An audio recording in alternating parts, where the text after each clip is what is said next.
This podcast is sponsored by ebookit.com, self-publishing solutions for the independent author and small press. Visit us today at ebookit.com. Hello and welcome to the Toastmasters Podcast, the official podcast of Toastmasters International.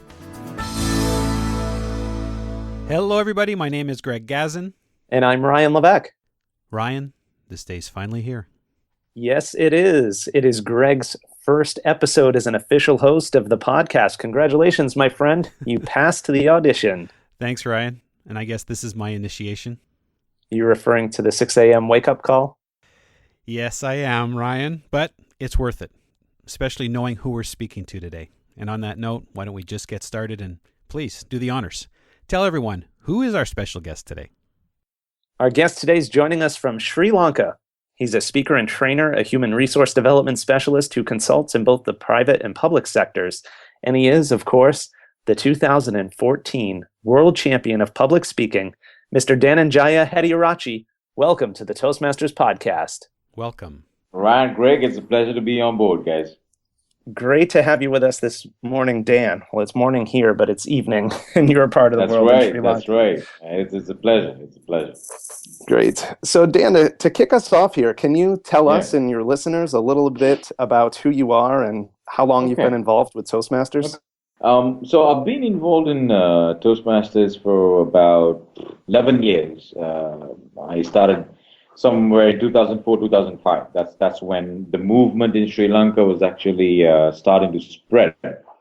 And I joined one of the first clubs in Toastmasters here in Sri Lanka called Smedley Toastmasters Club.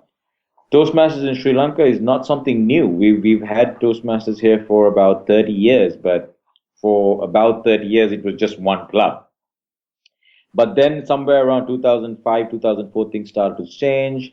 And more clubs were starting to be formed, and I joined in at that time period when this movement was spreading. So I've been in Toastmasters for about 11 years, been competing for about 10. Most of my life has been taken over by Toastmasters, but professionally, I'm a trainer and a HRD specialist focusing on performance management. Very good. And I know you're no stranger to competing in speech contests. Can you give us a little bit of your history as a competitor? Okay. So I first started competing in 2006 when Sri Lanka and India were a territorial council. We were undistricted back in the day. And the highest form of competition we could take part in the Toastmasters world was the World Tape Speech Contest. And I did that in 2006 and I won it. And for the first time, I came to Washington, D.C. for the conference where Dilip Abeysekar was the world president. And that's when my journey started. And that's the first international championship I saw for my very own eyes. And it really caught my attention. And for some reason, I think deep down inside, I said, I want to one day be on that stage. So I started in 2006.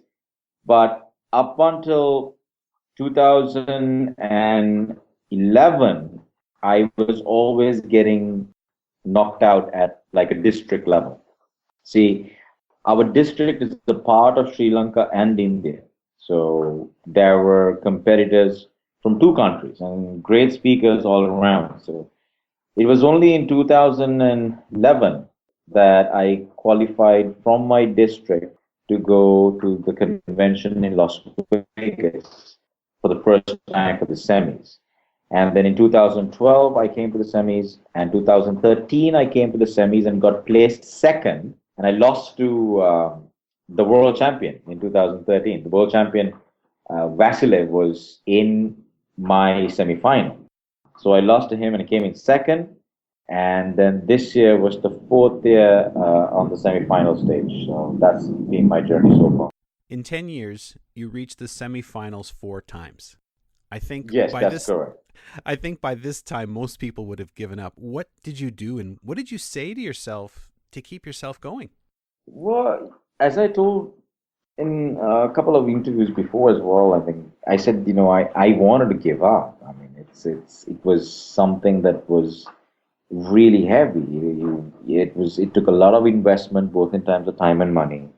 And towards the latter part, of my Toastmastering career, January, I would make up my mind not to compete. And I say this year, I'm going to use all the money that I've separated for plane tickets, accommodation, for myself and my family. And every year I wake up saying I don't want to take part. But luckily, I've been surrounded by a group of people that saw something that I didn't see.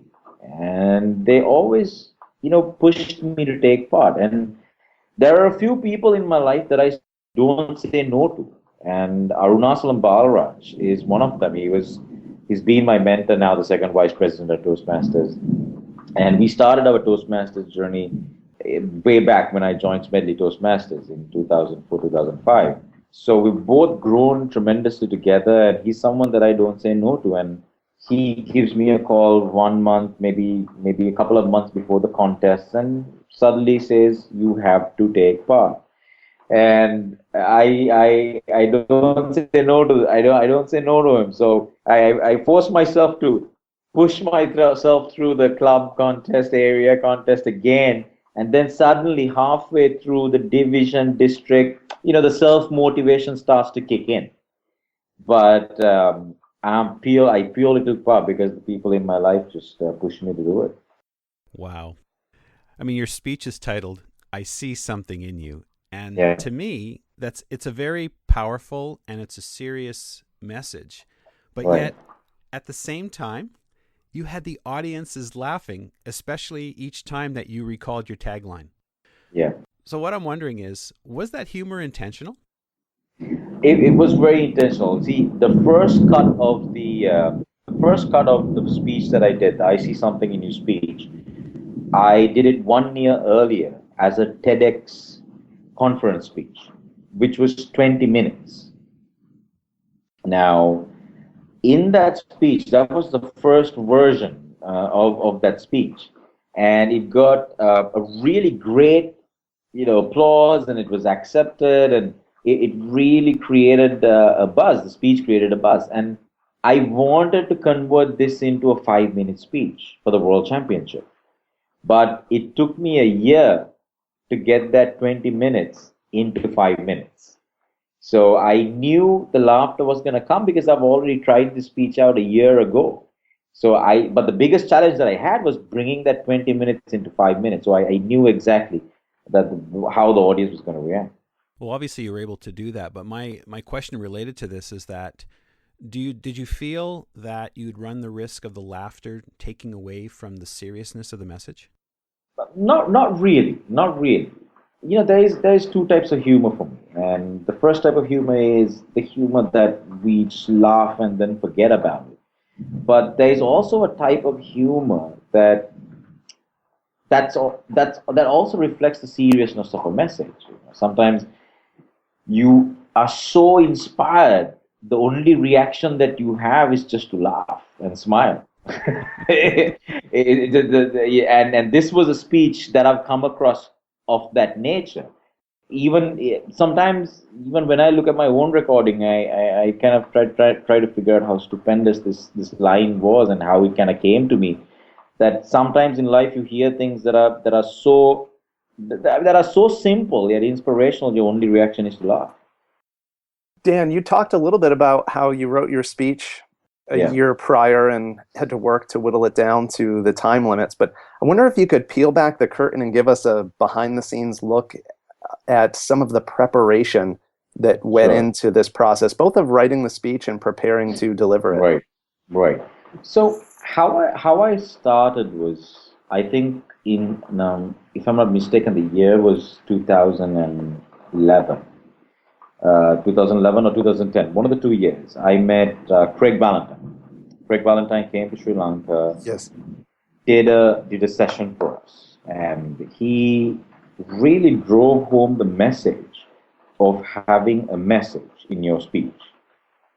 I took it a little further through my research and through my work and through a little bit of coaching of having a message that had two elements: simple but inspirational. And I wanted to find a message that was simple and yet inspirational, and want to convert that into, as Craig said, a foundational phrase. So my process of speech making always starts with the message. I don't think about the title. I don't think about my opening. I don't think about my ending. I don't think about even the story. I just start with my message, short and sweet message.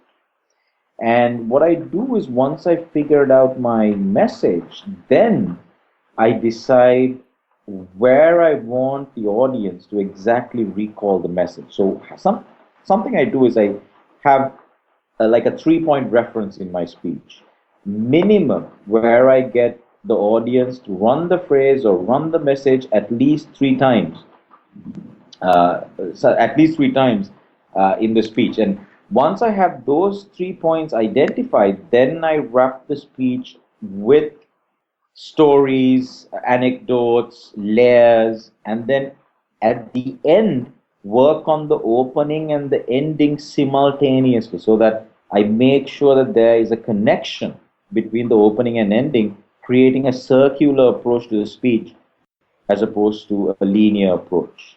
So that's basically a little bit of what happens behind the curtain. Cool. Now, obviously, to compete at the levels you've competed at, even prior to this year, of course, you already had to be a very talented, accomplished speaker. But I'm wondering, what do you think made the difference this year in Kuala Lumpur? I noticed, for example, you had incredible poise on stage, a strikingly calm demeanor. But maybe it was your message that just resonated more deeply this year. What's your take on that? Well, I think this was the first year I decided to stop competing. I think I wanted to just be myself. And on the previous years, I think I tried to be somebody different. I think one thing that the international audience needs to understand is, Sri Lanka is a small island. English is our third language here. Only a very small population, when comparative to the entire population, actually talks in English. I was trying to figure a model out. How is a guy from South Asia going to win this international contest in the US? And I thought the best method, the best model, was to copy or imitate, previous champions in terms of their delivery and their body language, which for them worked, but it didn't necessarily work for me. So this year, for the first time in the past 4 years of being in the semifinal, I just decided to be myself. And I think that really relaxed me and allowed the best of me to be demonstrated on stage. So I think that's something that I did this year. And I just let that, natural talent and natural hard work just kick in. It's funny that you say that, because the authenticity, I think, is what came across so strongly when I watched the video of your speech. And I kept thinking to myself, a less accomplished, a less experienced, a less authentic speaker could have really messed up this speech with some very cheesy gestures. Right. And Yeah. you really. Yeah, I mean, it's surprising because it's something that we always try to do here in Sri Lanka as well, because we try to we try to make sure that we go overboard with the gestures and make sure that we force the speech onto the audience, and I didn't want to do that. And something that I consciously decided was I wanted to win this on my own terms, being myself. And, it's a good decision that I took, and it worked for me. Well, it obviously worked for you. Dan, this is kind of an unfair question. It's difficult to ask someone to convey an experience that they haven't lived through, or difficult for the audience to appreciate that if they haven't been there. Sure. But for those who haven't heard your speech, how would you describe it? I think I would never be able to reproduce something like that. I always say that the speech a person makes, an authentic speech a person makes, is a product of multiple forces that he's going through right now in his life. For me, where I am in my life right now, who helped me get here, and all of these ingredients just come to create a masterpiece in the form of this speech. So for me, It was a magical 7 minutes. It was a magical 7 minutes. I will never get to enjoy those 7 minutes again in my life. That's how magical it is, because once you win it, you can't compete again. So I would just describe it as the most magical moment in my life. And hopefully, if you guys listen to it, it will probably be yours as well. How has competing in speech contests helped you improve as a speaker? Well, it's given me a tremendous amount of confidence.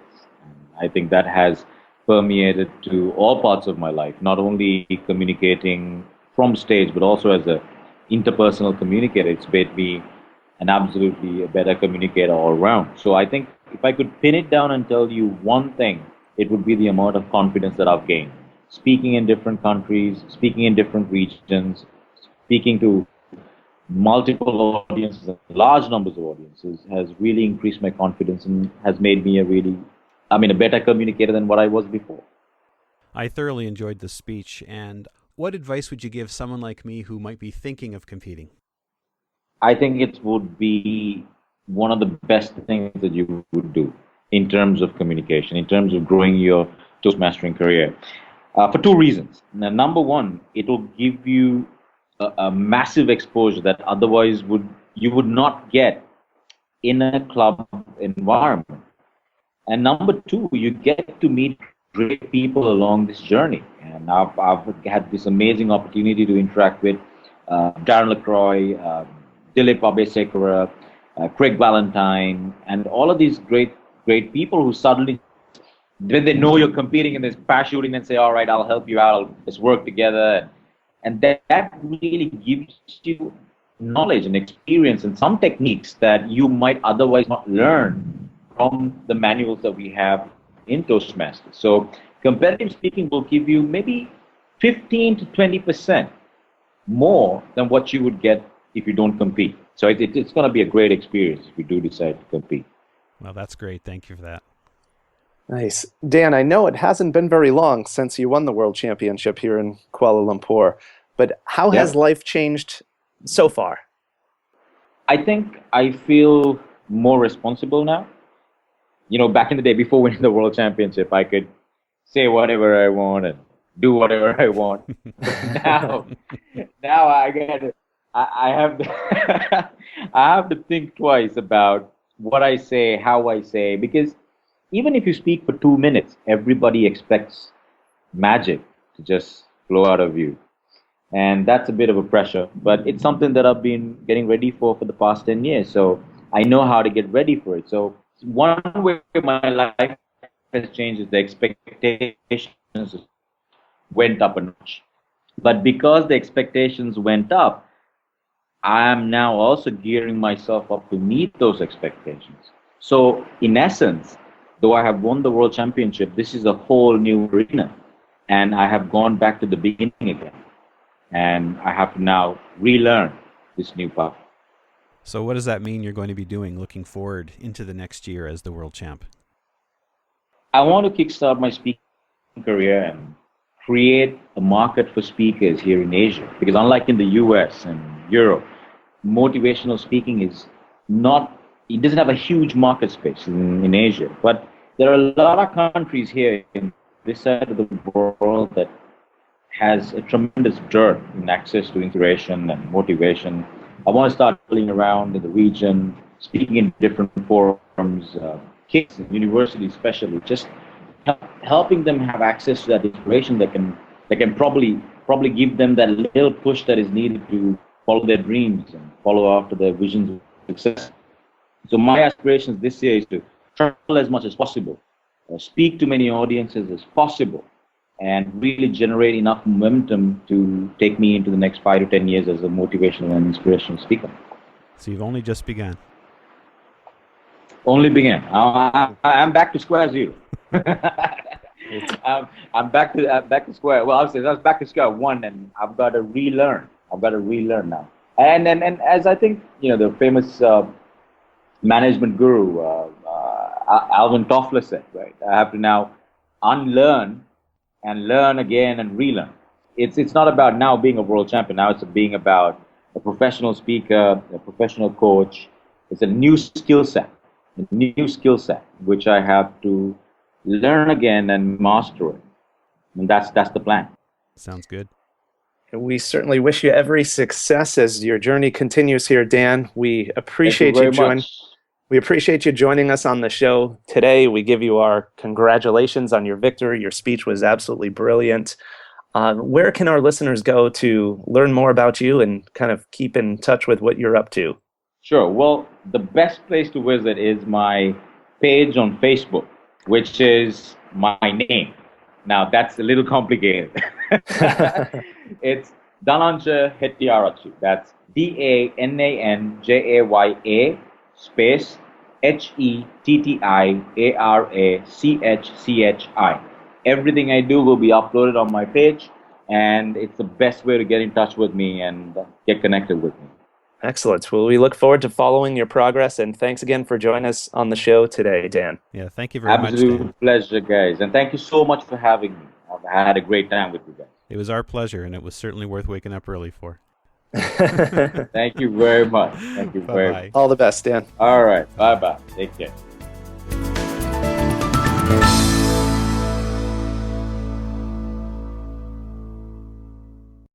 Isn't it about time you published that book you've been thinking about? We can help with that. At ebookit.com, we've been providing authors and small presses with ebook publishing services since 2010. Visit us today at ebookit.com and let us know how we can help you.